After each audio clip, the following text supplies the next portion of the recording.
That New York City night wasn't the glittering, glamorous spectacle people sing about. It wore a heavy, drenched, pitch-black cloak. An early summer downpour had erupted without warning, furious and torrential, lashing cold sheets of water against the panoramic windows of the luxurious mansion, which sat nestled silently in the quiet, gated community.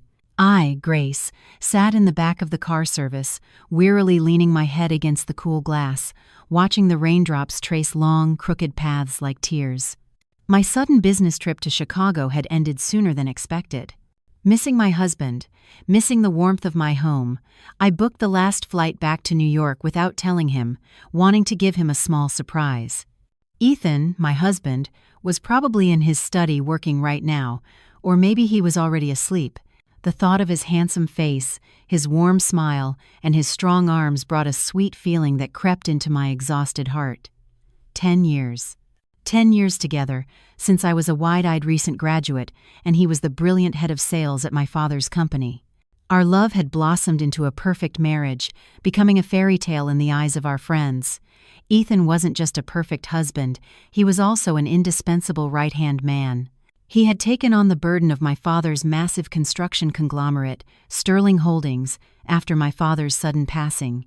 To me, he was my entire world, my sky, the only pillar I could lean on.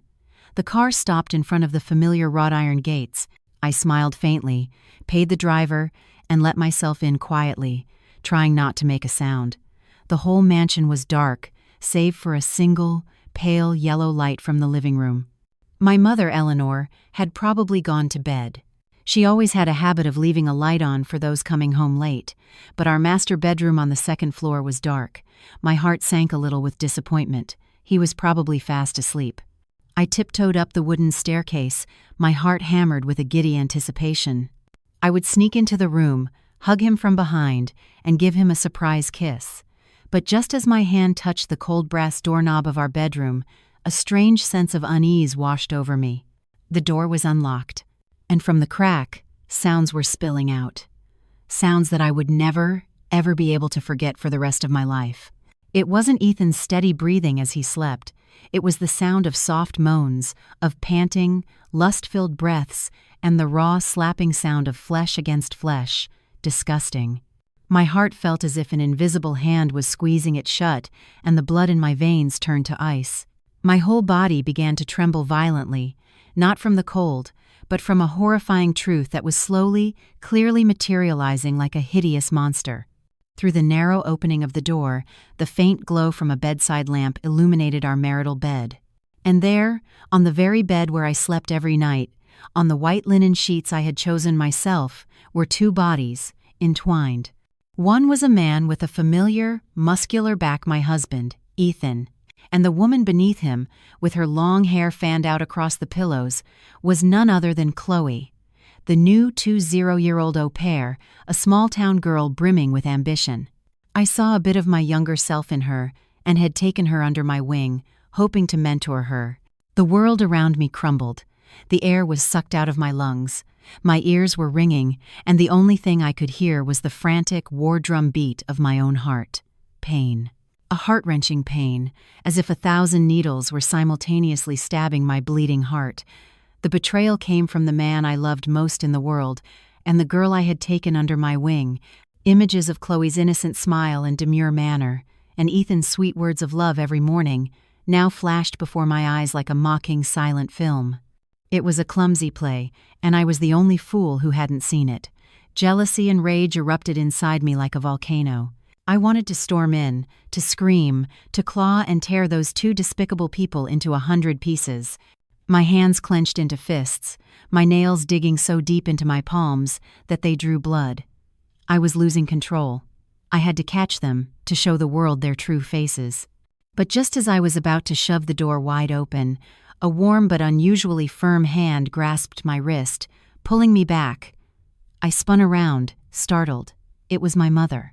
How long had Eleanor been standing there? Dressed in her silk pajamas, her gentle face looked eerily calm under the dim light. Her eyes weren't on me, they were fixed on the crack in the door, where the filthy drama was still unfolding. In her eyes, I saw no surprise, no pain like my own, but a coldness as sharp as a razor's edge. She raised a finger to her lips, signaling me to be silent. Then she leaned close to my ear, her voice a whisper, but every word was as clear and steely as an unbreakable command. Be calm. I know everything. Don't make a scene now. Come with me to my room. Tomorrow you will see a show. My mother's words were like a bucket of ice water thrown on my raging fury. A show? At a time like this, when my heart was shattered, my mother was talking about a show? But her hand tightened on my arm, a silent strength flowing from her, compelling me to obey. She quietly pulled me away from that hallway of sin, leaving the disgusting sounds behind us. Every step was another knife twisting in my gut. That night, I lay on the bed in my mother's room, staring wide-eyed at the ceiling. She said nothing more, only quietly brewed me a cup of chamomile tea and sat beside me. Her warm hand gently stroked my hair, but my soul was a raging inferno. What was this show she spoke of? Why was she so calm? And would I have the strength to endure, to play the part of the ignorant wife until the final curtain fell? The betrayal of a spouse is perhaps the greatest pain a woman can endure, but sometimes, behind a tragedy lies the beginning of another story. A story of hidden strength, of intellect, and of a revenge plotted down to the last detail. The night passed in a terrifying silence. The rain outside had subsided, leaving only the steady, dripping sound of water from the eaves onto the stone patio. It sounded like a clock, counting down to a fateful judgment. I couldn't sleep a wink. My body was exhausted, my mind in a whirl, but my eyes remained wide open, fixed on the empty space before me. The revolting image on our marriage bed played over and over in my mind, a torturous film loop. Each replay was another twist of the invisible knife, digging deeper into my already broken heart. I tried to breathe deeply, to find a shred of composure, but the air in my lungs felt thick and heavy, a bitter lump in my throat. My mother, Eleanor, was still sitting there beside the bed. She hadn't said another word, just silently held my cold hand. The warmth from her hand wasn't enough to thaw my frozen soul, but it was a lifeline, keeping me from sinking completely into the abyss of madness and despair. I know everything. Her words echoed in my head. How long had she known? How many times had she witnessed this scene? Why had she kept silent? 1,000 questions swirled in my mind, turning my initial pain into a bewildering fear. I was afraid of my mother's calmness, afraid of the show she had promised. Dawn finally broke, not radiant and warm, but gray and bleak, just like my spirit. The dim light filtered through the curtains, illuminating my exhausted, gaunt face in the mirror. My eyes were swollen and ringed with dark circles. I looked pathetic, like a soldier who had lost a war she never even knew she was fighting in. "Get up, dear, wash your face and come down for breakfast. You have to act completely normal, do you understand?" My mother's voice came from the doorway, still gentle but laced with an undeniable resolve. Normal? How could I be normal? How could I sit across from the man who had stabbed me in the back? The man who had turned me into the world's most pitiful fool? I wanted to scream, to break things, to run away from this house where every corner was tainted with deceit. But looking into my mother's eyes that were both stern and filled with a deep, hidden pain she was trying to conceal, I couldn't utter a word. I bit my lip until it bled and nodded numbly. I walked down to the dining room like a soulless automaton. The aroma of fresh coffee, the smell of crisp toast, familiar scents of happy mornings, now made my stomach churn. Ethan was already at the table, still in his expensive silk pajamas, his hair perfectly coiffed. He looked up when he saw me, a radiant smile spreading across his face, the same smile that had once captivated me, now filled me with a bone-deep revulsion.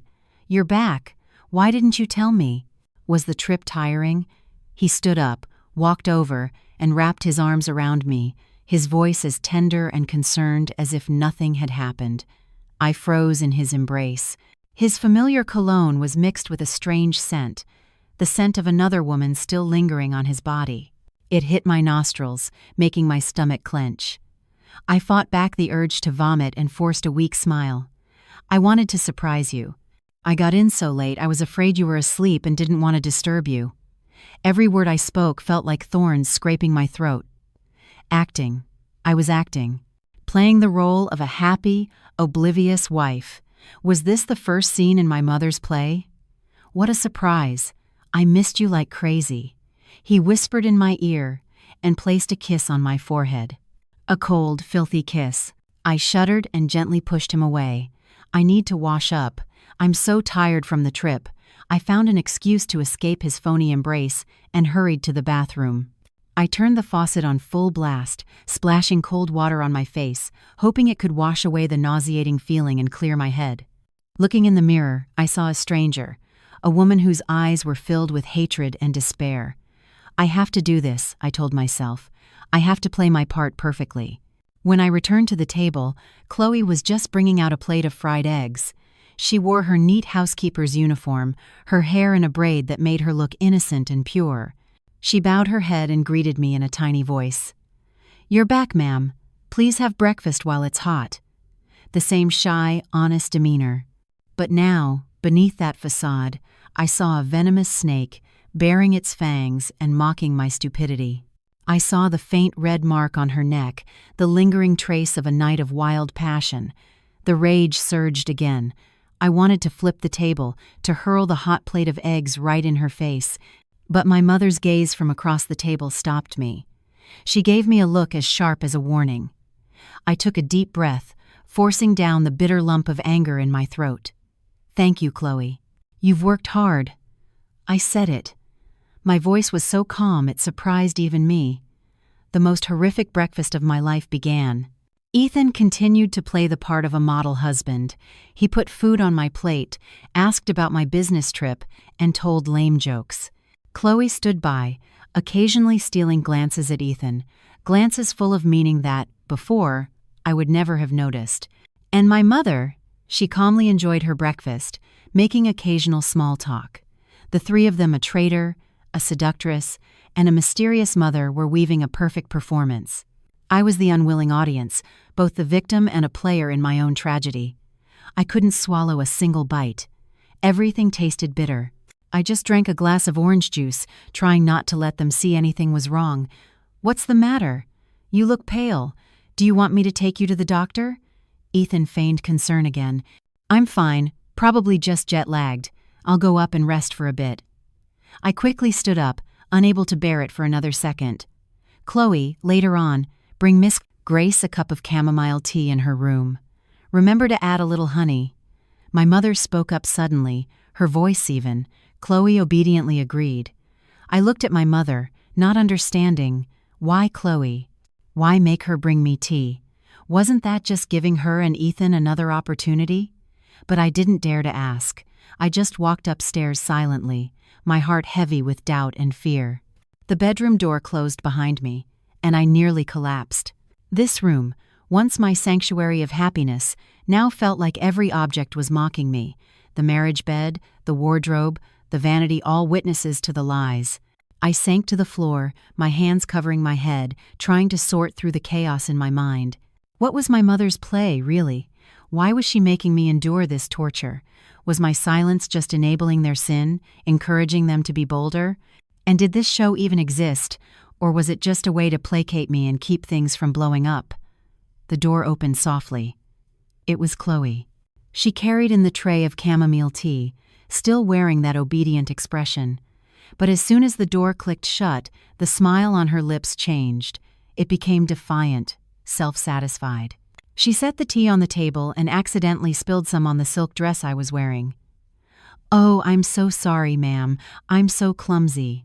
She apologized profusely, but there wasn't a hint of remorse in her eyes. I knew she was provoking me on purpose. My hand was already clenched into a fist, but then I remembered my mother's word. Calm. I took a deep breath and managed a smile that was probably more grotesque than a sob. "It's all right, Chloe. It's just a little water." But she didn't know that in that moment, I saw something she had deliberately let me see. On her wrist was a silver bracelet with a 4-leaf clover charm. The exact bracelet Ethan had claimed to have bought for my birthday last month, only to later say he had lost it on a business trip. Everything was crystal clear now. My mother. She didn't just know. She seemed to have seen through everything. And this play was perhaps far more complex and terrifying than I could have ever imagined. The chamomile tea was still steaming on the table, but I couldn't bring myself to drink it. The spicy warmth of the ginger, mixed with the cloying sweetness of honey, felt just like my marriage, warm and sweet on the surface, but filled with a bitter, searing deceit underneath. Chloe left the room, leaving me alone with my stained silk dress and a shattered heart. The silver four-leaf clover bracelet on her wrist glittered in my mind, a brazen and cruel testament to Ethan's betrayal. He hadn't just given her his body, he had given her the gifts and lies that were meant for me. I sat down on the soft sheepskin rug, my back against the bed, the coldness of the floor seeping through my dress. This room, once my safe haven, was now an invisible prison, holding me captive with false memories of happiness. I closed my eyes, and the memories flooded back, an unstoppable torrent. 10 years ago, I was Grace Sterling, the only daughter of the chairman of Sterling Holdings, a princess who had lived in luxury her whole life, never knowing hardship. My world then consisted of books, friends, and dreamy architectural blueprints. I met Ethan at a company year-end party. He was just a young sales manager back then, with no family connections or backing, having worked his way up on pure merit. He wasn't like the other trust fund kids who surrounded me, living only for pleasure. He had a refined look, a confident demeanor, and especially his eyes bright, intelligent eyes that held a fierce ambition and a powerful will. He approached me not with empty compliments, but with conversations about famous architectural works around the world, about the design philosophies I was passionate about. He saw the real me, a girl who loved art, not just the chairman's daughter. My naive heart fluttered from our very first meeting. Ethan pursued me with persistence and subtlety. He didn't shower me with expensive gifts, but with rare architecture books he went to great lengths to find.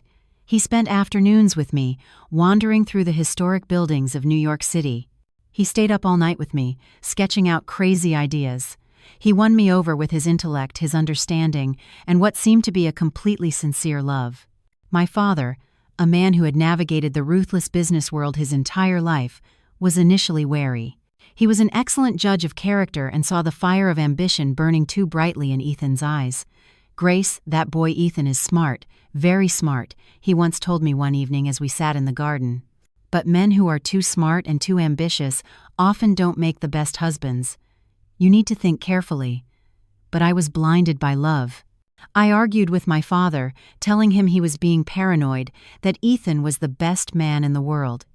Seeing my determination, my father finally relented. He only sighed and said something that I only now truly understand. "Well, I hope my judgment is wrong this time. Our wedding was a grand affair, the talk of the New York business community." Ethan, once an ordinary employee, had skyrocketed, becoming the son-in-law of the chairman of Sterling Holdings. He worked incredibly hard, dedicating himself to the company. He helped my father secure major contracts, expand our market, and elevate Sterling Holdings to new heights. Gradually, my father came to trust him, giving him more and more important roles. Everyone praised my good judgment in choosing a husband who was both brilliant and loving. I lived in that happiness and pride for years. Then, 2 years ago, my father passed away suddenly from a heart attack. It was the biggest shock of my life. My entire world collapsed. It was Ethan who stood by me during those dark days. He handled the funeral, lifted my spirits, and most importantly, he stepped up to shoulder the entire conglomerate, which was in a state of crisis. I gave him my complete trust, appointing him vice chairman to run everything in my stead. I thought that fate had taken my beloved father, but had left me with a wonderful husband. How wrong I was. It was all just a perfect play he had meticulously directed. The door opened softly, and my mother walked in, carrying a tray with a pot of chamomile tea and a small plate of cookies.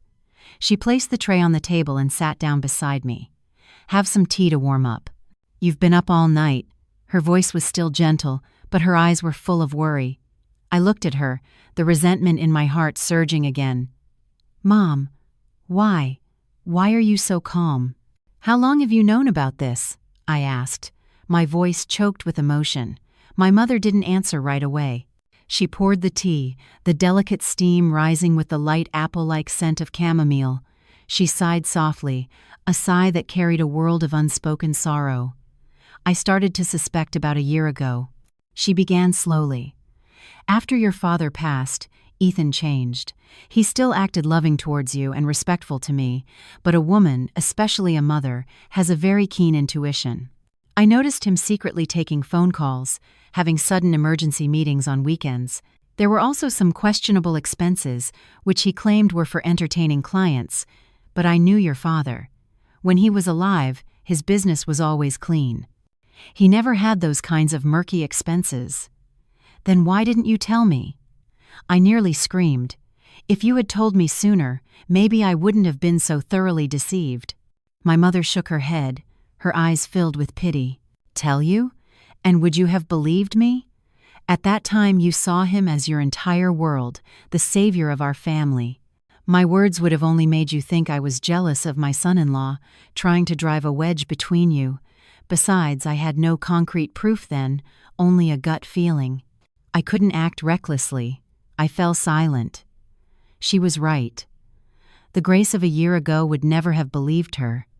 I would have thought she was trying to ruin my happiness. I had been so stupid, so trusting. What about Chloe? I asked, my voice trembling. That girl. My mother took a sip of tea, her eyes turning sharp. She showed up 6 months ago. It was Ethan who subtly suggested you hire her, saying her family back home was very poor and that she was a sweet, honest girl. I knew something was off from the start. Her eyes were always downcast, but every now and then she would steal a strange glance at Ethan. But I stayed silent and observed. I wanted to see what game they were playing. She put down her teacup and took my hand. Grace, do you know why I stopped you last night? Because if you had made a scene, you would have only gotten a moment of satisfaction. Ethan would have denied everything. He would have blamed it all on Chloe, saying she seduced him. Then he would have knelt and begged for your forgiveness, making all sorts of promises. And knowing you, you would have softened and forgiven him. And then it would all happen again, only they would be more discreet, more cunning. You would have lost your only advantage, the element of surprise. Every word my mother spoke shattered the last remnants of my naivety. She had seen through it all, Ethan's true nature and my own weakness. So what do we do now, Mom? I asked, feeling helpless. Now. My mother smiled, a mysterious and powerful smile. You will wipe your tears, stand up, and learn how to act. You must act even more loving, even more trusting towards him. Let that snake grow complacent in his arrogance. Let him think he has you completely under his control. Only when he lets his guard down completely can we deliver the final blow. She stood up and walked to the window, looking out at the lush green garden. Your father left us more than just his fortune. He left us his wisdom and his strength. It's time for you to learn how to use them. Ethan doesn't just want you, Grace. He wants all of Sterling Holdings. This is a play we cannot afford to lose. Her words sent a shiver down my spine but also ignited a flame within me, a flame of hatred and determination. I would not fall. I would fight, not just for myself, but for my father's legacy. But did I have the strength to act in such a complex drama? And just how terrifying was my mother's real plan? The following days were the most excruciating psychological torture I had ever endured. Every morning, I had to force a bright smile, to speak words of love to the enemy sleeping beside me. At every meal, I had to pretend to enjoy the food cooked by my rival's hands. Every night, I had to find an excuse I was tired. It was that time of the month to avoid Ethan's touch. Every second, every minute of living under the same roof with those two was an agony. But my mother's words echoed in my ears like a mantra, helping me hold on to my sanity. Be calm. Play your part. You have to make him believe you completely. I learned to hide my hatred behind a smile, to bury my pain beneath sweet words. I became an unwilling actress on the stage of my own home, with my mother as the sole audience and silent director. Ethan seemed to have no suspicions. He saw that I was even more affectionate and clingy after my trip, and was immensely pleased. He believed I was a canary in a golden cage who could never survive without him. His arrogance was clear in his eyes, in his every gesture. He became more open in his concern for Chloe in front of me, always under the guise of a kind employer. Chloe is looking a bit thin lately. Remind her to eat properly, or that uniform of hers is old. Let's go shopping this weekend and buy her a few new outfits. He said these things so naturally, and I had to play along perfectly. Of course, dear, I'll take care of it. She's like family to us. I'm very fond of her. Every time I said those words, it felt like I was stabbing myself in the heart. But I knew the more generous I appeared, the more Ethan would let his guard down. One evening, as my mother and I were watching TV in the living room, Ethan came home looking thrilled. He hugged me tightly, boasting that he had just signed a huge contract that would bring a massive profit to the company. "It's all thanks to you being by my side, encouraging me. You're my lucky charm," he said, his voice dripping with honey. I smiled and congratulated him, but my heart was ice cold. I wondered how much of that profit would actually go to the company and how much would end up in his private accounts. After Ethan went upstairs to shower, my mother quietly turned off the TV and looked at me, her voice low and serious. "Grace, it's time I told you my plan." She motioned for me to follow her to my father's study. The room was preserved exactly as he had left it, with towering bookshelves, a polished mahogany desk, and the familiar scent of old books. My mother locked the door, an act that signaled the gravity of the situation. "I don't just suspect him of cheating," she began, her eyes so sharp they could see through any lie. "I suspect he's plotting to take over all of Sterling Holdings." I froze. Although I had vaguely guessed it, hearing my mother say it aloud was still a shock. "Right after your father passed, I knew that the two of us, two women, would have a hard time holding on to this empire against a wolf as cunning as him. So, I did something in secret." She walked to the bookshelf, pressed a hidden book spine, and a small secret drawer opened. From it, she took out a USB drive and a thin folder. "These are the weekly reports from Mr. Peterson," she said. "Mr. Peterson, our chief accountant?" I asked, surprised. He was a quiet, middle-aged man who had worked for my father for over 20 years. He was the last person I would have suspected. "Yes." My mother nodded. "Mr. Peterson was fiercely loyal to your father. Before he passed, your father asked him that if anything were to happen, he should help us keep an eye on Ethan. He has been my eyes and ears inside the company for the past 2 years." My mother plugged the USB into the computer, the screen filled with spreadsheets and dense columns of numbers. "Ethan is very clever. He doesn't embezzle small amounts. He uses more sophisticated methods. He sets up shell corporations and subsidiary fronts under his relatives' names.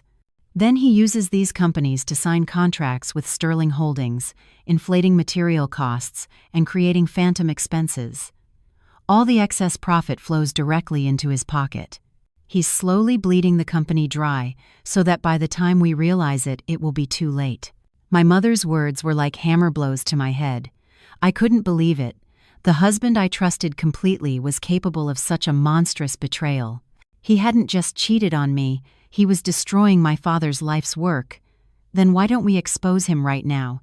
With this evidence, we can sue him," I said, my voice filled with rage. "We can't." My mother shook her head. "He's very careful. All the contracts have your signature on them, because you are the chairman. If we go to the authorities, you will be the one held responsible first. He will pin all the blame on you, claiming he was just following your orders. Besides, this evidence isn't strong enough to convict him. We need a fatal blow, irrefutable proof." She looked at me, her eyes calculating. "And that, my dear, is your job. From now on, you must not only act loving towards him but also show complete faith in his business acumen. You must encourage him to take on bigger projects, give him more authority, let him get drunk on his success, let his greed swell until it's uncontrollable. A snake only bites when it feels threatened, but it will die from overeating if it's fed too much." I understood her plan. It was incredibly ruthless and dangerous. She wanted to use Ethan's own greed as the weapon to destroy him. But it also meant I had to personally push my father's company into even greater danger. "But that's so risky for the company. What if he takes everything and just disappears?" I worried. My mother smiled, a confident smile. "Don't worry, I have a plan for that. His every move is within my grasp. That won't happen." She handed me a small silver key. "This is the key to his private home office. Your father gave him that room for convenience, but he also secretly had a spare made for me. He thinks that's his private sanctuary, the place where he hides his dirtiest secrets. I want you, on a night when he's sound asleep, to go in there. I believe you will find what we need." I took the key, my hand trembling. It felt cold, but it burned my skin like a hot iron. I knew that when I put this key in the lock, I wasn't just opening a room. I was opening Pandora's box, which held all the most terrible secrets of the man I once called my husband. Did I have the courage to face what was coming? And what was it exactly that my mother wanted me to find? The silver key lay cold in my palm, but it felt as heavy as lead. It wasn't just a piece of metal, it was the key to the final door of truth, the door to the secret world Ethan had so carefully hidden from me for years. Every time I looked at it, my heart pounded a mixture of fear and a strange, compelling urge. I was afraid of confronting things even more horrifying than physical betrayal, but I was also driven to expose it all, to see the true face of the demon in human form I had once loved. I waited, biding my time for the perfect opportunity. My mother's plan required absolute patience. I continued to play the part of the blind wife, wholeheartedly supporting my husband's career. I praised his business plans, admired his talent, and even proactively suggested he take charge of more important projects. "You're so brilliant, honey. I don't know what the company would do without you. How about the new residential project in the suburbs? You should manage it for me. I trust you completely." I said these words with a sweet smile, while a sea of hatred churned within me. Ethan, just as my mother had predicted, was completely blinded by his own arrogance. He was intoxicated with his new power, with my absolute trust. He became busier, meetings ran late into the night, and sudden business trips became more frequent. He no longer guarded himself around me. He thought I was completely in his grasp, and that was when my chance arrived. One Friday evening, he said he had to entertain an important client in the Hamptons and would probably stay overnight. Before he left, he hugged me and fussed over me, putting on a dramatic show of affection. I responded with a smile and a tight hug, whispering in his ear, "Drive safe. I'll be waiting for you at home." But the moment his luxury car disappeared beyond the gates, the smile vanished from my face, replaced by a look of cold determination. Tonight was the night. I waited until nearly midnight, when the mansion was steeped in silence, when my mother and even Chloe were fast asleep. I slipped out of my room, my heart threatening to leap out of my chest. The hallway was dark, illuminated only by the faint moonlight filtering through a large window. Every step I took on the wooden floor produced a chilling creak that made me jump. I reached Ethan's office door, a heavy oak door, a symbol of his power and privacy. Trembling, I pulled the silver key from my pocket. My hand was slick with sweat. I took a deep breath to steady myself and slowly inserted the key into the lock. A dry click echoed in the silence. The door creaked open, and a cool draft carrying Ethan's cologne and the scent of paper wafted out. I slipped inside and gently closed the door. I didn't dare turn on the lights, using only the weak glow from my phone. The room was luxurious and tidy, a large executive desk, a floor-to-ceiling bookshelf, an expensive leather sofa. Everything was perfectly arranged, reflecting its owner's refined taste. But I knew that behind this polished facade lay a den of iniquity. I started searching. I didn't know what I was looking for. My mother had only said I would find what we needed. I checked the desk drawers, leafed through files. It was all company documents, numbers, contracts. Nothing out of the ordinary. I tried his computer, but it was protected by a complex password I couldn't crack. Time ticked by, and my anxiety grew. What if he came back unexpectedly? I scanned the room in desperation, and my eyes landed on the oil painting hanging on the wall, an abstract landscape he was very fond of. Something was off. The painting seemed slightly askew. My intuition told me to get closer. I carefully lifted the painting off the wall, and my heart stopped. Behind it was a small safe, embedded flush with the wall and painted the same color. It was almost impossible to spot. This was it. It had to be. But now I faced another problem, the combination. I tried his birthday, our anniversary, the company's founding date all wrong. The damn safe just beeped mockingly. I was about to give up when I remembered a detail. Ethan was superstitious. He believed in feng shui and lucky numbers. The number he always claimed was his lucky one was 7,777. My fingers shaking, I punched in the sequence. There was a soft clunk, and the safe door swung open. Inside, there wasn't much cash or gold, just a few file folders, a black leather-bound notebook, and a phone. A brand new iPhone, completely different from the one he used every day. I picked up the phone with a trembling hand. It wasn't locked. I pressed the home button, and the screen lit up. The wallpaper was a photo I would never forget. It was a picture of Ethan and Chloe. They were hugging on a sun-drenched beach, smiling with pure, radiant happiness. Chloe was in a revealing bikini, and Ethan was shirtless. They looked like a real couple. When was this taken? During one of his business trips? Anger and pain surged through me again, but I pushed it down. This was not the time for jealousy. I quickly opened the messaging app, and what I read next was 1,000 times worse. There were hundreds, thousands of intimate messages between Ethan and Chloe. They called each other my love, my darling. They talked about their future, about how they would flee to another country and start a new life after they had secured the company. Once my stupid wife signs the final project authorization, it's all over. Her family's entire fortune will be ours. I'll divorce her, and we'll get married. You'll be the chairman's wife, not some housekeeper anymore. I read that message from Ethan to Chloe. My vision blurred. My stupid wife, that's what he called me. But the hell didn't stop there. I opened another chat with a contact named Mr. X. The contents of this conversation were even more terrifying. They weren't just discussing bleeding the company dry, they were discussing murder. If she or the old lady finds out, just handle it the old way. A car accident, perhaps. No one will suspect a thing. I read the message from Mr. X. My heart stopped beating. They were planning to kill me and my mother. This was no longer just an affair, no longer just financial fraud. This was a carefully calculated murder plot. I was shaking so badly I dropped the phone. Who was Mr. X? Who was this person capable of such cold-blooded cruelty? And Ethan, the husband I had loved, was a monster. I scrambled to pick up the phone, took pictures of all the crucial messages, and sent them to a secret email address I had created. I also took the leather notebook, which detailed all the illegal transactions, the shell companies, and a list of unfamiliar names. I knew this was the fatal blow my mother wanted, but the price was too high. It had completely destroyed the last illusion I had of this man. In my eyes, he was no longer my husband. He was a murderer, and I was living with a demon. I had to get out of here.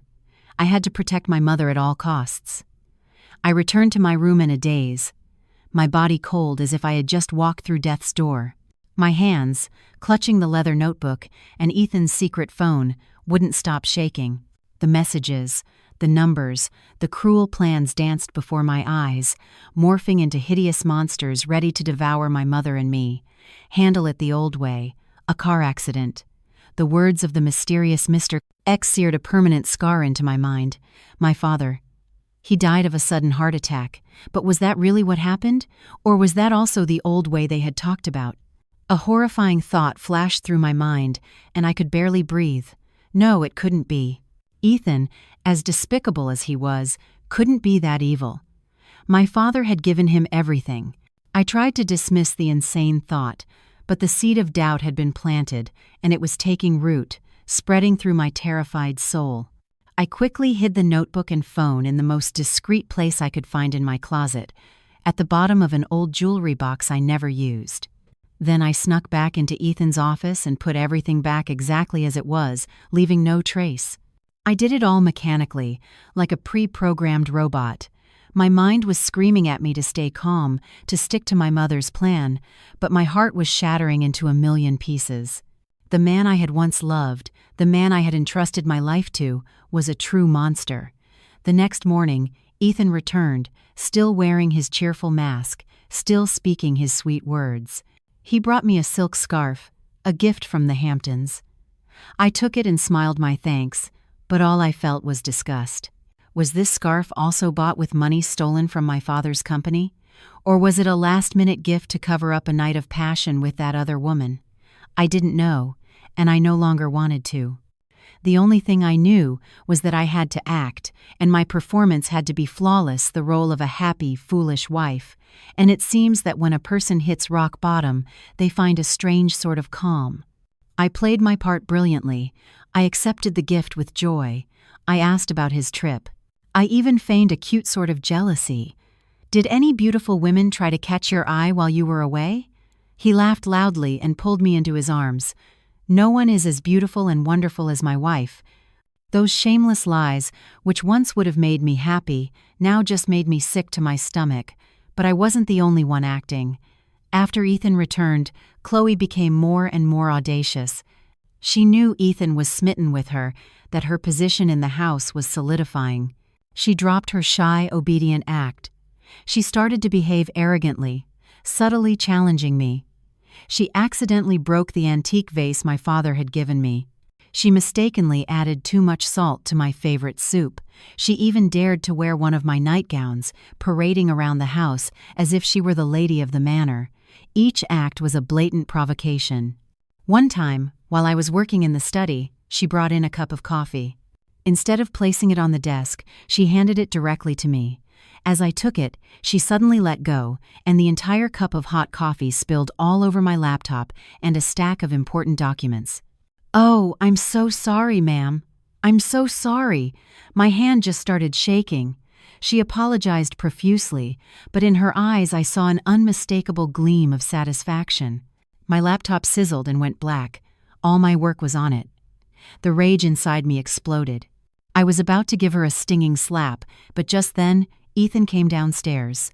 He saw the scene and rushed over, not to see if I was okay, but to comfort the frightened Chloe. "Are you okay? Did you get burned?" he asked her with concern, then turned to me, his voice tinged with reproach. "What did you do to scare her like that?" "It was just an accident." I was speechless. My husband was defending his mistress right in front of me, and he had the audacity to blame me. I looked at him, then at Chloe, who was hiding in his arms, playing the victim. A perfect performance. I took a deep, shuddering breath, forcing back my tears.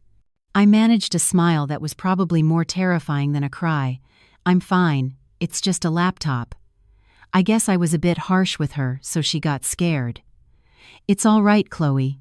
Just be more careful next time," I said, my voice light as air. Ethan and Chloe were both stunned by my reaction. They never expected me to be so calm and forgiving.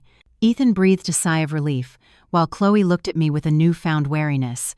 That night, I told my mother everything. She listened in silence. Then she said, "Good, you did very well. Let her be smug. The more arrogant she gets, the more mistakes she'll make.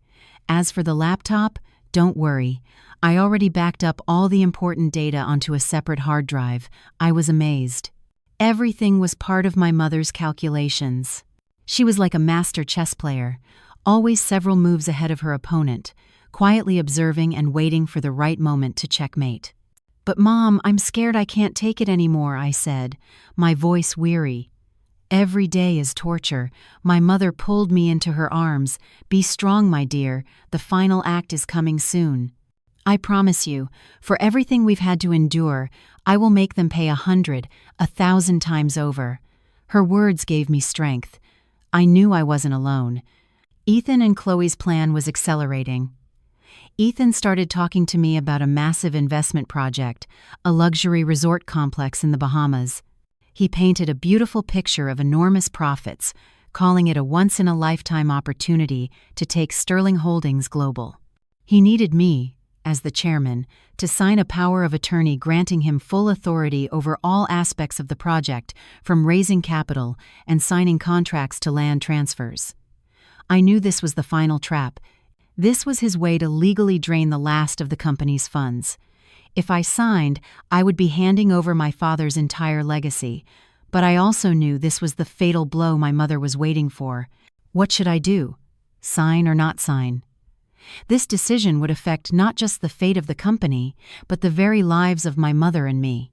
And if I signed, would my mother's plan really work, or would it be a gamble where we would lose everything? The air in my father's study felt thick and heavy. The proposal for the Bahamas resort project that Ethan had just presented lay on the desk.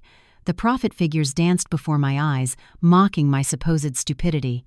He had painted a perfect picture, a pie in the sky so sweet that any investor would drool over it. But I knew that beneath the glittering surface lay a deadly trap, a bottomless pit ready to swallow whole the legacy my father had left behind. I looked at my mother, searching her eyes for guidance. She remained perfectly composed. She flipped through the pages of the proposal, occasionally nodding as if she were thoroughly impressed. "This is an excellent plan, Ethan," she said, her tone complimentary. "It seems that after your father-in-law passed, you've truly matured. You can handle this empire now. I'm very proud of you." Hearing this, Ethan puffed out his chest, immensely pleased. "Of course, it's all thanks to you and Grace trusting me. I promise I won't let anyone down," he said, his voice dripping with false sincerity. I felt sick, but I still had to force a smile. "I agree this project has a lot of potential, but the investment is huge and giving you full power of attorney. I'm a little worried." I pretended to hesitate, both to test his reaction and to make my act more believable. Ethan immediately took my hand, his eyes pleading. "Grace, you don't trust me? Everything I'm doing is for our future, for our company. Just trust me this one time. I promise, Sterling Holdings will become the #1 conglomerate in the country." His performance was flawless. If I hadn't known his true face, I might have been swayed by his honeyed words once again. I glanced at my mother. She gave a slight, almost imperceptible nod. It was full of meaning. I understood. It was time to make the decision. "All right," I said, my voice firm. "I trust you. I'll sign the power of attorney." Ethan was so overjoyed he nearly jumped. He hugged me tightly, kissing my cheek with fervent heat. "Thank you, my love. You will never regret this decision," he said, but I knew the one who would have regrets wouldn't be me. That night, after Ethan, drunk on the wine of his victory, had fallen into a dead sleep, my mother and I met again in her study. My mother was no longer calm. She paced the room, her face etched with worry. "Mom, is our plan going to work? I'm so scared. What if—" I stammered, feeling deeply insecure. My mother stopped and placed her hands on my shoulders. "There are no what-ifs. Everything must be under control. Ethan thinks he's a fox, but he doesn't know we have a tiger on our side," she said, a mysterious glint in her eyes. "It's time for you to meet Arthur." Arthur. I had heard my mother mention the name a few times. He was the head of the company's legal department, a man in his 50s, thin, quiet, and always wearing thick glasses. He had worked for my father since the company's earliest days, one of its founding pillars, but he was very private, rarely socializing, focusing only on his paperwork. I never would have guessed that a quiet man like Arthur Davies was the tiger my mother spoke of. The next day, my mother asked Arthur to come to the house, not to the living room, but to my father's private study. Arthur arrived, looking as unassuming as ever, carrying an old leather briefcase. He bowed respectfully to my mother and me. "Madam Chairman, Miss Sterling." "Arthur, there's no need for formalities. Please, sit," my mother said warmly. "I've asked you here today because there is a matter of great importance I need your help with." Arthur sat down, placing his briefcase on the desk. "Madam, please speak. I will never forget the kindness of the late chairman. I will use every resource at my disposal to assist you and Miss Sterling." His words moved me deeply. I remembered how poor his family had been. It was my father who discovered his talent, paid for his education, and promoted him to head of the legal department. His loyalty to our family was unquestionable. My mother began to recount the entire story of Ethan's betrayal and his plot to seize the company. As Arthur listened, his face grew darker with anger. His thin hands clenched into fists, veins popping on his skin. "That bastard. The chairman treated him like a son, and he dares. He's worse than an animal." Arthur ground his teeth. "Now is not the time for anger," my mother said. "I need your help. Grace has signed the power of attorney for the Bahamas project. Ethan is about to make his move. We have to act first." Arthur opened his briefcase. Inside were not ordinary files, but a series of documents stamped "confidential." "Madam, I anticipated this day," Arthur said, his voice low and calculating. "For the past 2 years, I haven't just been doing legal work. I have been secretly gathering all evidence of Ethan's crimes." Arthur began to lay it all out, and what he revealed was even more horrifying than what I had found on the secret phone. Ethan hadn't just set up shell companies to bleed Sterling Holdings dry. He had used company funds to bribe officials and manipulate project bids. He was also involved in loan sharking and money laundering. The leather notebook I found was just the tip of the iceberg of his crimes. All those shell companies are registered under the names of Chloe's relatives, Arthur continued. That girl is not as innocent as she seems. She is his key accomplice, the one who helps him carry out his dirty transactions. "What about Mr. X?" I asked quickly. "The one who sent the message about getting rid of us." Arthur looked at me, his expression grave. "I still haven't been able to identify him. He is extremely careful. All traces have been wiped clean. But I have a suspicion. He must be a very powerful individual, a shadowy force backing Ethan. Otherwise, Ethan could never have pulled off such audacious schemes on his own." His words sent a chill down my spine. Our enemy wasn't just Ethan and Chloe. There was an invisible ghost, far more dangerous and ruthless. "So what do we do now?" I asked, my voice laced with anxiety. Arthur looked at my mother, then at me. "Now we set a bigger trap. Ethan wants the Bahamas project? We'll give it to him, but it will be a phantom project." Arthur began to explain his plan. He would use his connections to create flawless fake documents, fake building permits. Ethan would think everything was proceeding smoothly.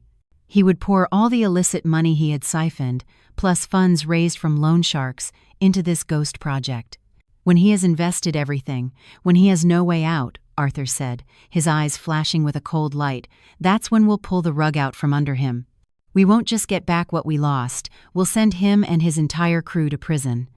Arthur's plan was audacious, brilliant, but also full of risks.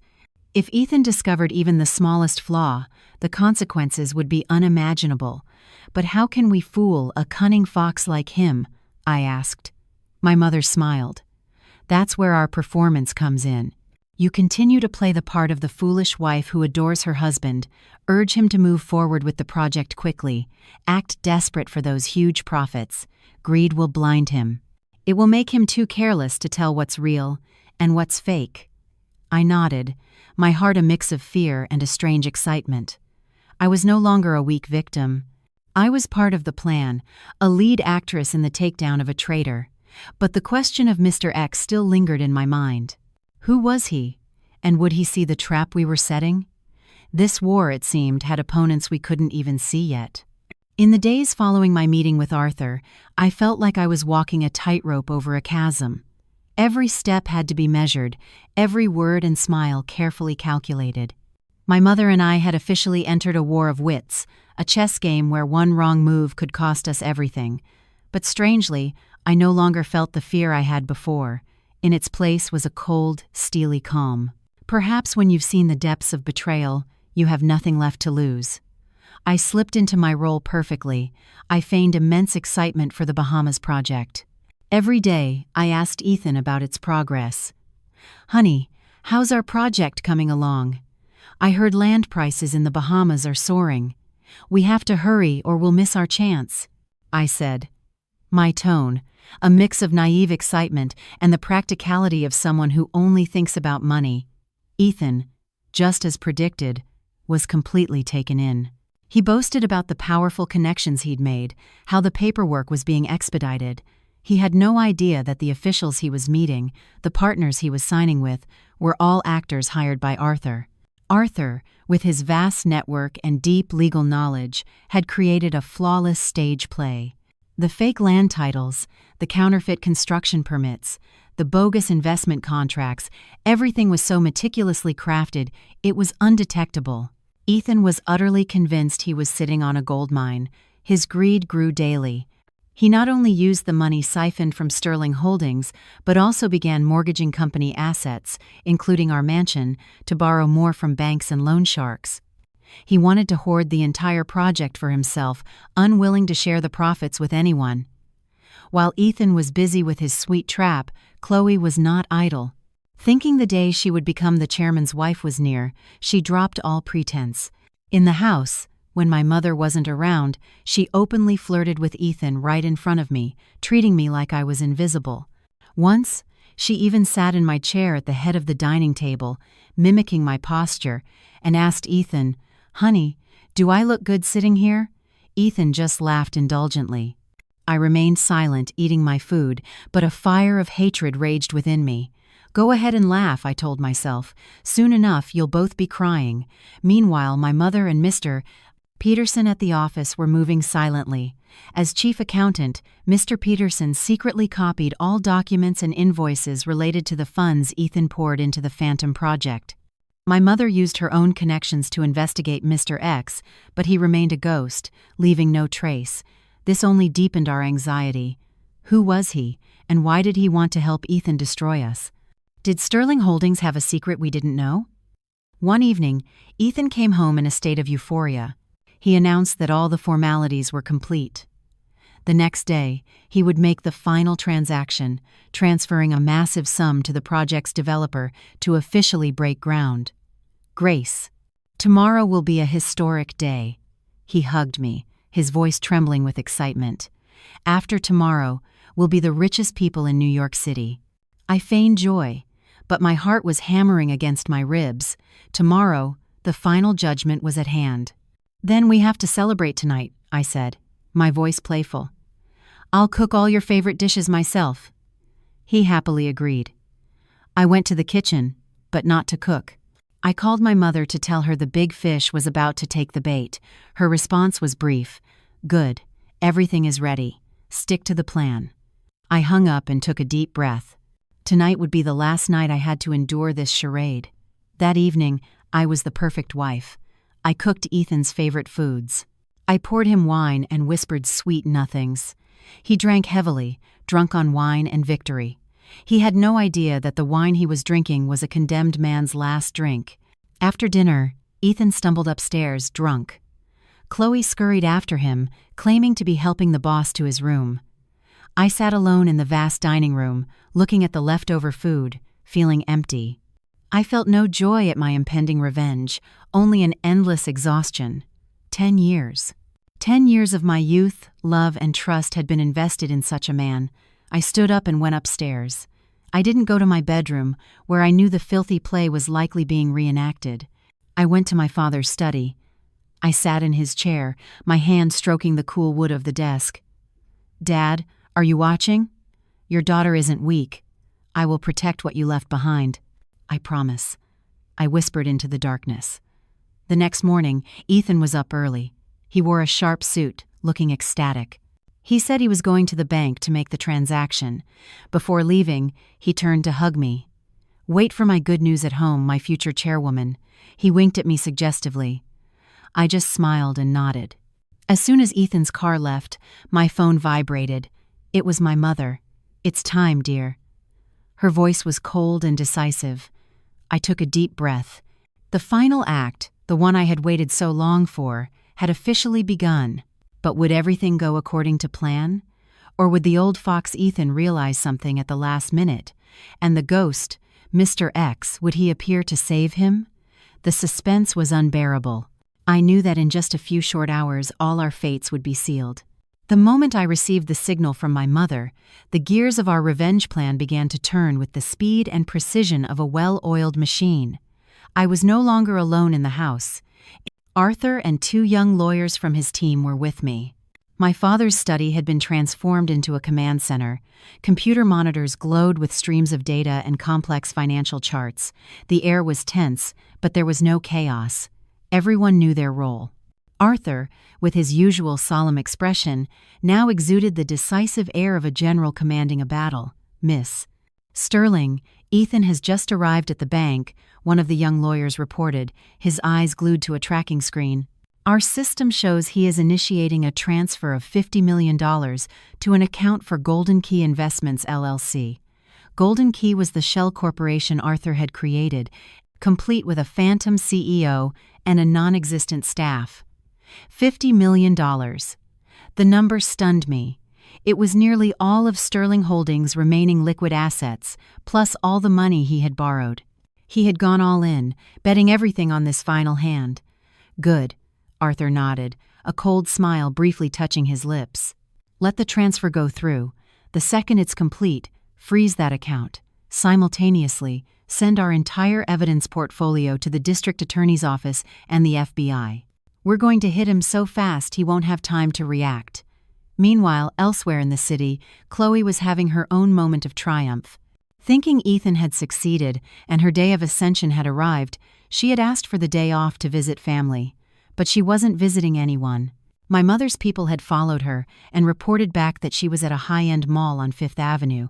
She was tearing through designer stores like a woman possessed, spending money with abandon. She bought bags worth tens of thousands of dollars, dresses worth even more, glittering jewelry. She was no longer the shy housekeeper. She was a queen enjoying her spoils. She was even brazen enough to call a friend back home, boasting that she was about to marry a tycoon and move abroad. Her every move was being meticulously documented, becoming more undeniable evidence of her complicity. I sat in the command center, listening to the reports, my mind a whirlwind of emotions. Part of me felt a grim satisfaction seeing our enemies about to be ensnared, but another part felt a profound sadness. I was sad for the bottomless greed and foolishness of people. Ethan, a talented and driven young man, had buried his own future for the sake of ambition. Chloe, a young woman who could have had a normal life, chose a path of crime, lost in the illusion of wealth. The transaction is complete. Ethan has left the bank, the young lawyer announced. Freeze the account. Send the files. Now, Arthur commanded, his voice like steel. It all happened in minutes. At one end, Ethan walked out of the bank, his heart filled with joy and self-satisfaction. He pulled out his phone, about to call Chloe with the good news. At the other end, his $50 million account was frozen. An emergency arrest warrant for him and his accomplices was being signed. The net had been cast, but life is not always like a movie. Just when we thought everything was under control, something unexpected happened. Arthur's phone rang. It was Mr. Peterson, the chief accountant. His voice on the other end was frantic. Arthur, it's a disaster. The company's entire server system was just hit by a cyber attack. All our accounting data, contracts, client information, it's all being encrypted. They're demanding a massive ransom. The room went silent. A cyber attack. Why now? Was it a coincidence, or was it part of the enemy's plan? Mr. X. The name escaped my lips. It has to be him. He knew our plan and is moving to destroy the evidence. My mother, who had been silent until now, turned pale. She had anticipated Ethan's every move, but she hadn't accounted for a hidden enemy, one capable of launching such a sophisticated attack. If all the company data was destroyed, Sterling Holdings would truly collapse, even if we put Ethan behind bars. Stay calm, Arthur said, trying to keep everyone from panicking. We need to trace the attack. Peterson, can you do it? I'm trying, but they're professionals. They're using multiple virtual firewalls. It's almost impossible to pinpoint the source. Mr. Peterson's voice was filled with helplessness. In the midst of this crisis, my mother's phone suddenly rang. It was an unknown number. My mother hesitated for a moment, then answered, putting it on speaker. A man's voice, deep and raspy, came through the line. A voice I felt I'd heard somewhere before. Hello, Eleanor. It's been a long time. You must be very happy, thinking your son-in-law is about to go to prison. Who is this? My mother demanded, her voice cold. Who I am doesn't matter. What matters is that the life of Sterling Holdings is now in my hands. The voice let out a chilling laugh. I'll give you two choices. 1. Watch your husband's life's work turn to dust. 2. Withdraw all charges, release Ethan, and transfer 70% of the company's shares to me. You have 1 hour to decide. With that, he hung up. A dead silence fell over the room. We had walked into a trap far bigger than the one we had set for Ethan. The real enemy, the ghost Mr. X, had finally shown his face. He didn't just want money, he wanted all of Sterling Holdings. He had found our weak spot and struck at the most critical moment. 1 hour. We had only 1 hour to make a decision that would change everyone's fate. Would my mother and I surrender to an enemy so powerful and cunning, or did we have one last ace up our sleeve? At that moment, it felt like all hope was lost. 1 hour, 60 minutes, 3,600 seconds. Time had never passed so slowly, so heavily. Each tick of the grandfather clock in my father's study sounded like a hammer blow against my chest. We were cornered, pushed to the brink of total collapse. The shadowy figure of Mr. X had delivered a devastatingly precise blow, striking at the very heart of Sterling Holdings. He didn't just want to save Ethan, he wanted to devour everything. What do we do? I asked, my voice frantic. Maybe we should just accept his terms? Save the company first, and deal with the rest later. Arthur immediately shook his head. Absolutely not. If we give in this time, there will be a second, and a third. He will never let us go.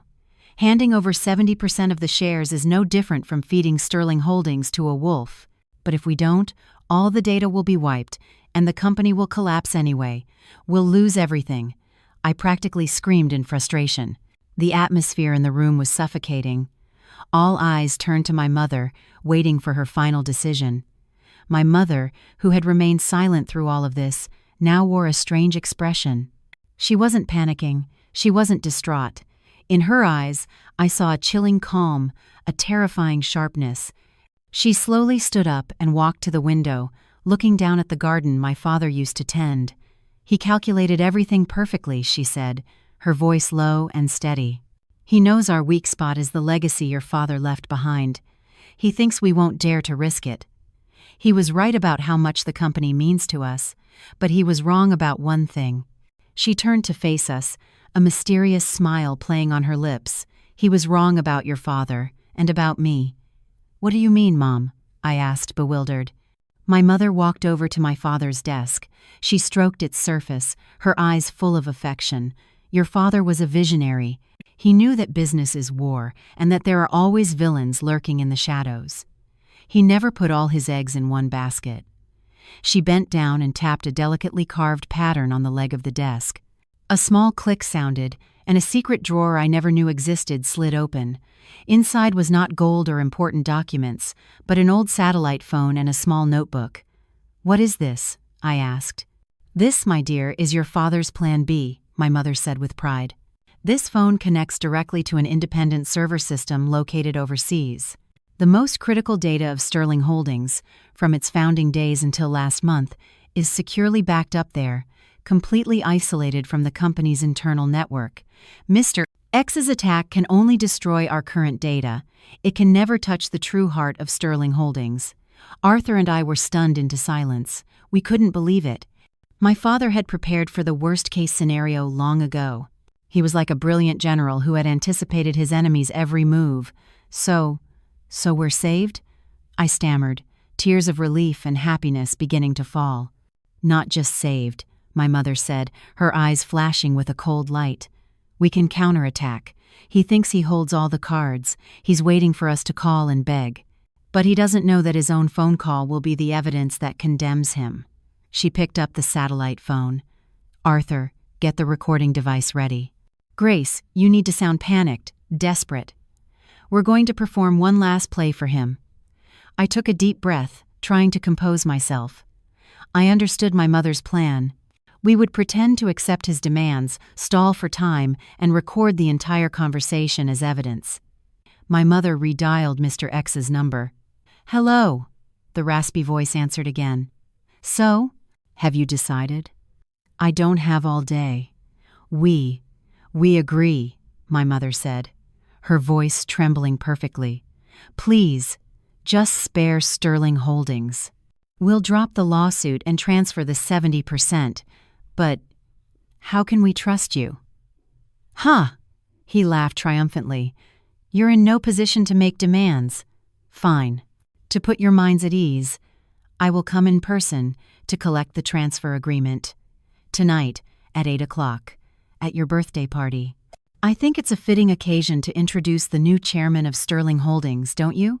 He had walked right into our trap. He was so arrogant that he wanted to appear in public, to savor his victory completely. "My birthday party? My mother feigned surprise. "Yes, I hear you've invited many important guests. An excellent opportunity for me to announce the new leadership of Sterling Holdings. Prepare everything properly, and don't try any tricks. You know the consequences," he said, and then hung up. The call ended, but the heavy atmosphere in the room had lifted, replaced by a silent, steely resolve. My mother turned to me. "Grace, you heard him.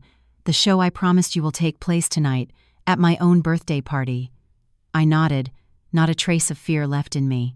I knew this would be a night to remember. My mother's 60th birthday party, which should have been a warm family gathering, was now set to become a battlefield, a grand stage for the final act.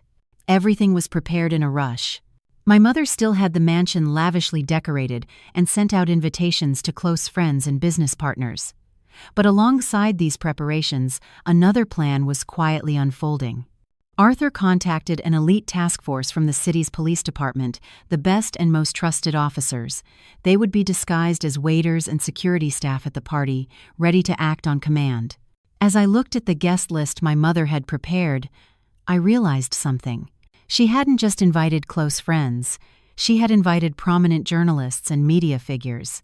She didn't just want to catch him, she wanted to expose his true face to the entire world. That evening, I wore a red evening gown, the color of power and determination.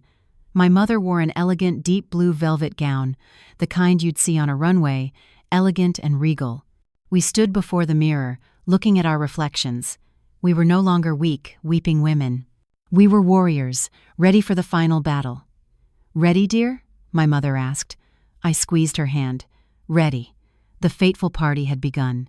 The elegant guests had arrived. Soft music played, and the air was filled with laughter and the clinking of glasses. But behind that glamorous facade, a storm was brewing, promising a night of drama and unimaginable surprises. Night fell, draping a velvety black curtain over the mansion's vast gardens. Hundreds of lanterns and string lights were hung everywhere, transforming the space into a glittering palace. The melodious sound of a violin quartet mingled with laughter and the crisp clink of champagne flutes, creating a symphony of luxury and prestige. It was my mother's 60th birthday party, an event the entire New York business world had been anticipating. But none of the elegant guests knew they were not just here to celebrate. They were about to become unwilling spectators to the most dramatic play, the most shocking crime they had ever witnessed. Meanwhile, in a lavish penthouse apartment overlooking the city, Ethan and Chloe were also preparing for their debut. Ethan wore an expensive Armani suit, his hair slicked back. He admired his reflection with a self-satisfied smirk. He had received word from Mr. X. The cyber attack was a complete success. The old woman and his foolish wife had been forced to surrender. Tonight, he would no longer be the vice chairman. He would be the absolute power at Sterling Holdings. "Honey, how do I look?" Chloe emerged from the dressing room in a tight-fitting black evening gown that showcased her curves. A diamond necklace, a new gift from Ethan, sparkled at her throat. She looked nothing like the small-town housekeeper of before. "You look stunning," Ethan said, pulling her into a deep kiss. "Tonight, you will be the most beautiful, most powerful woman at the party. Everyone will be looking up to you, my queen," he whispered. Chloe giggled with delight, wrapping her arms around his neck. "I can't wait. I want to see the look on Grace's face when she finds out. She'll probably die of shock." "Whether she's shocked or not doesn't matter," Ethan said, a cruel glint in his eye. "What matters is that after tonight, she will quietly sign the divorce papers and disappear from our lives forever." They toasted their premature victory with expensive champagne, oblivious that it was the last toast to their freedom. Back at the mansion, my mother and I stood in the main hall greeting guests. I had to maintain a bright smile, shaking hands and making small talk, but inside, my soul was on fire. With every passing second, the anxiety and anticipation grew. I glanced at the waiters and security guards moving through the party. They were all elite officers, tall and sharp-eyed, always on alert. Arthur was there too, dressed in a smart suit, blending into the crowd. But I knew his briefcase contained all the damning evidence. At around 7:30, Ethan's sleek Bentley pulled up. He got out first, then gallantly opened the door for Chloe. He walked towards me, that same fake smile plastered on his face. "Darling, I'm here," he said, then leaned in to whisper in my ear. "You look beautiful tonight, but I doubt you'll be smiling for much longer." It was a threat, an open declaration of war. I simply smiled back, a smile full of hidden meaning. "Is that so?" "I think so too. Someone won't be smiling for much longer." He seemed taken aback by my attitude but quickly dismissed it, assuming I was just trying to act tough. The party continued cheerfully. Guests enjoyed the fine food and vintage wine, unaware of the tension simmering beneath the surface. My mother and I played our roles, moving from table to table to thank our guests. All eyes were on my mother, admiring her timeless grace and elegance. No one knew this gentle woman was the director of a breathtaking play of revenge. At exactly 8 o'clock, a black Rolls-Royce Phantom glided to a stop at the entrance. Everyone turned to see which important guest had arrived last.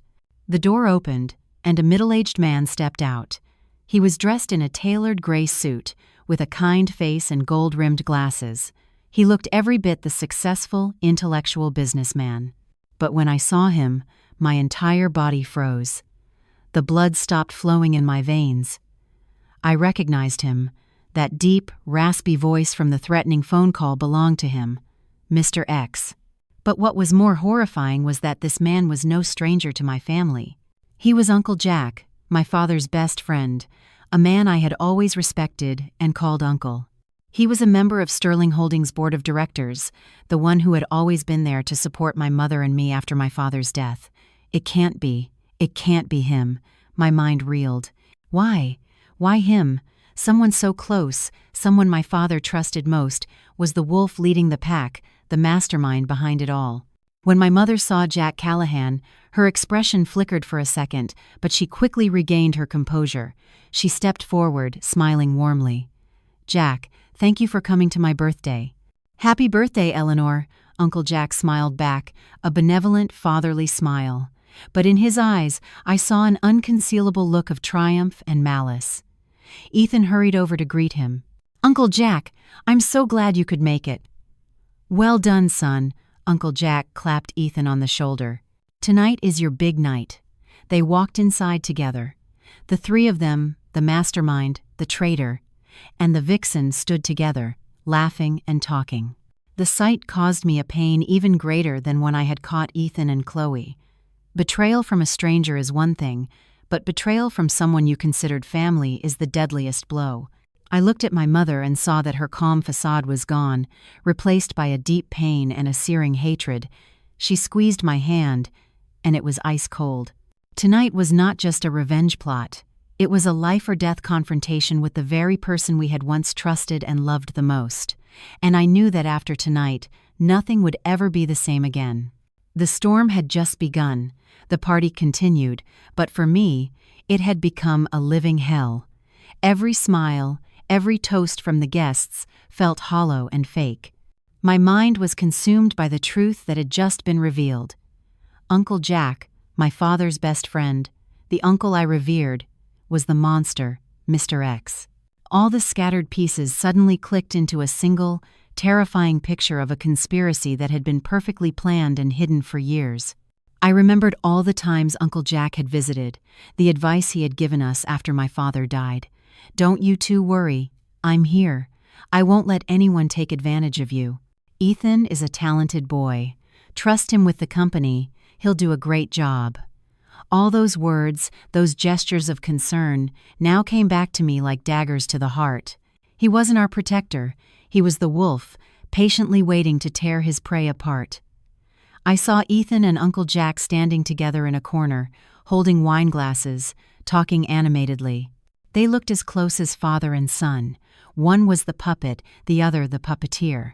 Together they had created a flawless drama to deceive the world and seize everything that belonged to my family. And Chloe, she stood demurely behind Ethan, looking at Uncle Jack with the adoration of a disciple for her prophet. That trio of evil. They stood at the center of the party, smug and triumphant, completely unaware that the curtain was about to fall on their performance. "What's wrong?" "You don't look well." my mother whispered, her hand a reassuring pressure on mine. I shook my head, forcing a smile. I'm fine, Mom. I was just thinking, Dad would be so heartbroken if he could see this. My mother was silent for a moment. Then she said, her voice low and firm, No, he wouldn't. He would be proud of us. Proud that we were strong enough to protect his legacy and punish those who betrayed his trust. Don't let them see you're weak. Hold your head high. Tonight, we are in charge. Her words were like a surge of power through my weary body. She was right. I could not break. I had to be strong, for myself, for my mother, and for my late father. Around 8:30, at the peak of the party, my mother signaled the event manager. The lights in the garden dimmed, focusing on a small stage set up in the center. The music stopped. All attention turned to the stage. My mother, in her elegant velvet dress, gracefully walked up. She took the microphone, a benevolent smile on her face. Thank you all so much, my dear friends, colleagues, and loved ones, for coming here tonight to celebrate my 60th birthday with me. Her voice was warm and captivating. 60 years. It's not so long, but it's been long enough for me to experience all the joys and sorrows of life. I had a wonderful husband, a beautiful daughter, and dear true friends. I feel like the luckiest woman in the world. She paused, her gaze sweeping over the crowd before settling on Uncle Jack and Ethan. Among those friends, there is one man whom my late husband and I always considered a brother. He has always been by our side, helping our family through the most difficult times. I would like to take this opportunity to give him a special thank you. Jack, could you please come up here with me? The room erupted in applause. Everyone knew about the close friendship between my father and Uncle Jack. Uncle Jack looked a little surprised, but then he smiled smugly and walked onto the stage. He thought this was the moment my mother would publicly announce the handover of the company to him and Ethan. He hugged her warmly. You're too kind, Eleanor. Helping your family is my duty. My mother smiled, a mysterious smile. Jack, before I give you a surprise gift, I'd like to show you and everyone a short film, a film about our family's memories. My mother said, signaling the technician. The large screen behind the stage lit up. Ethan and Uncle Jack remained on stage, looking pleased, awaiting their moment of glory. But the film that appeared was not of family memories. The first image, in high-definition detail, was the scene in my bedroom from that fateful night Ethan and Chloe tangled together on my marriage bed. The entire party was stunned into silence. The music was gone, replaced by gasps and shocked whispers. A wine glass slipped from a guest's hand and shattered on the patio, the sound tearing through the quiet. Ethan and Chloe, who were standing below, turned white as ghosts. Chloe trembled so violently she nearly collapsed. Ethan stood frozen, his eyes wide with disbelief. Uncle Jack, on stage, was also stunned. His smug expression vanished, replaced by panic. He never imagined that the prey he thought was cornered could launch such a devastating counterattack. Are you all surprised? My mother's voice boomed from the speakers, no longer warm, but cold and hard as steel. I was surprised, too. Surprised by the depravity of the son-in-law I had trusted and the shamelessness of the housekeeper my daughter had sheltered. But ladies and gentlemen, that is not the best part of the show. She signaled again. The screen changed. This time it showed a montage of secretly recorded videos. Ethan accepting briefcases of cash, Ethan and Chloe plotting to take over the company, Chloe on her designer shopping sprees. And finally, the audio recording of the conversation between Ethan and Mr. X, planning to have my mother and me killed in a car accident. The crowd exploded. Shock turned into outrage. Curses and shouts erupted. My God, I can't believe it. They're animals. Someone call the police. Ethan finally snapped out of his shock. He pointed at the screen and screamed hysterically. It's fake, all of it.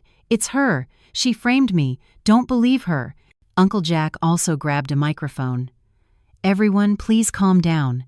This is clearly a misunderstanding. Someone is trying to destroy our family's reputation.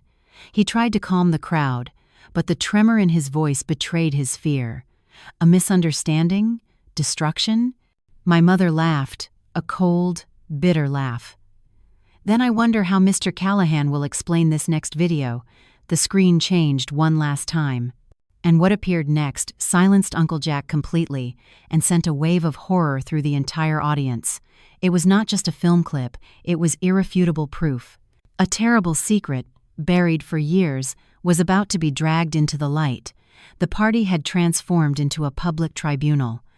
Every eye was fixed on the large screen, breath held in anticipation of the final, devastating piece of evidence my mother had prepared. Uncle Jack was still trying to maintain his composure, but his clenched fists and the sheen of sweat on his forehead gave away his terror. Ethan had lost his mind, still screaming that my mother and I were evil, manipulative women, but no one was listening anymore.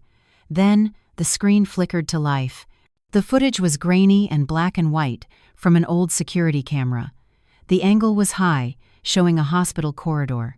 The date stamp in the corner was the day my father died. My heart felt like it was being crushed. "Mom, what are you doing?" I whispered, my hand gripping hers.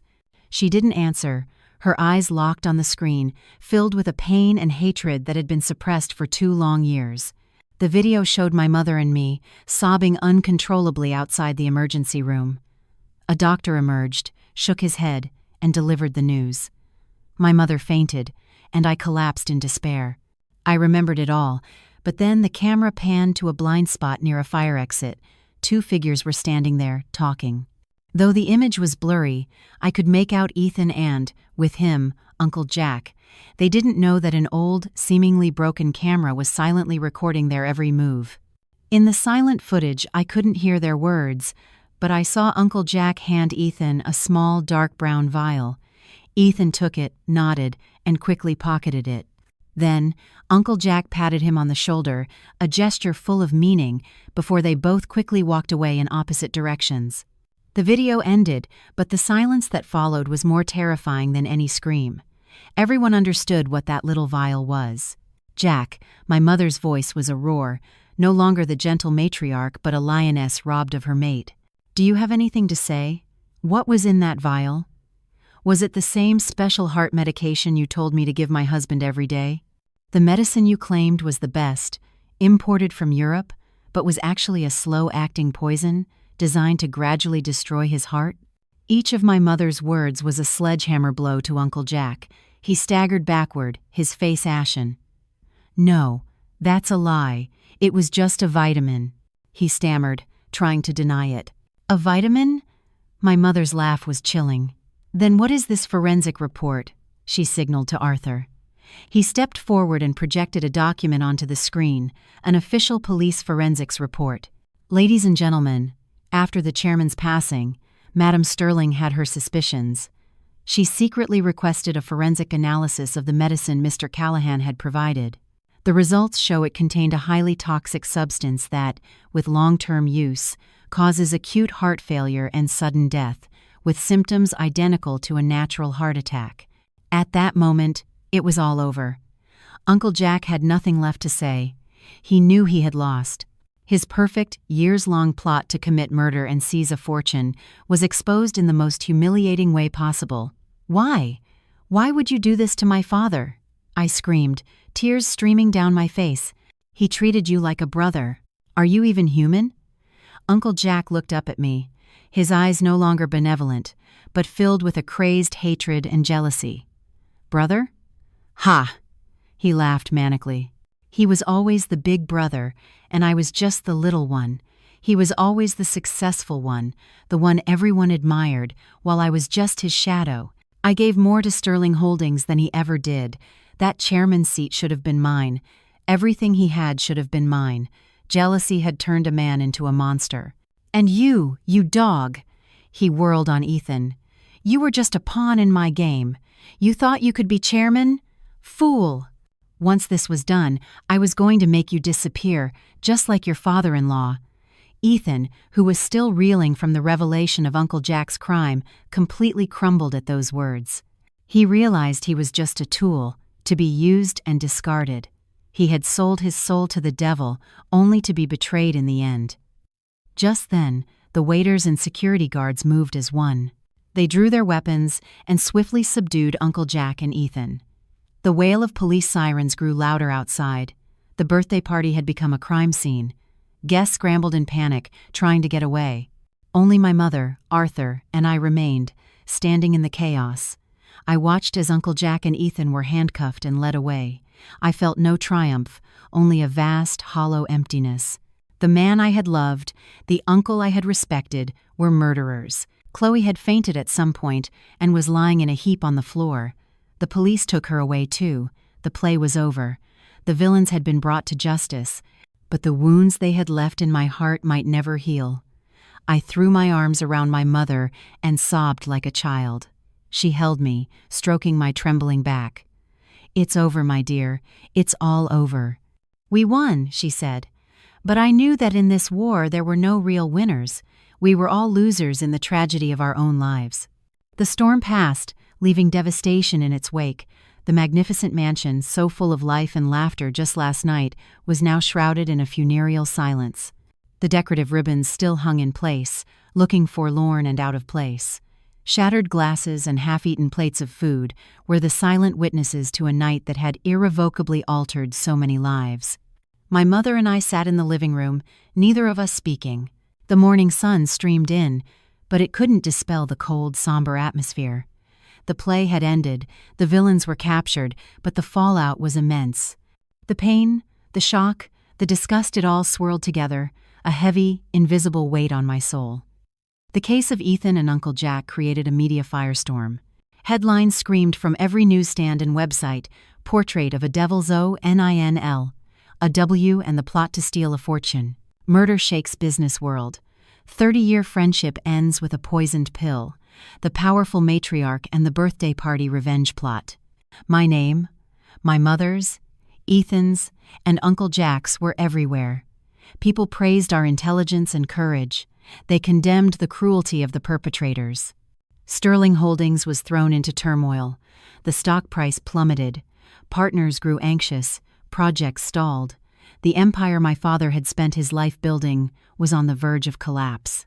But my mother, the woman I thought would break after confronting the horrific truth about her husband's best friend, once again showed me her extraordinary strength. She did not allow herself a moment of weakness. The very next morning, she convened an emergency board meeting. She stood before everyone not as a victim, but as a leader.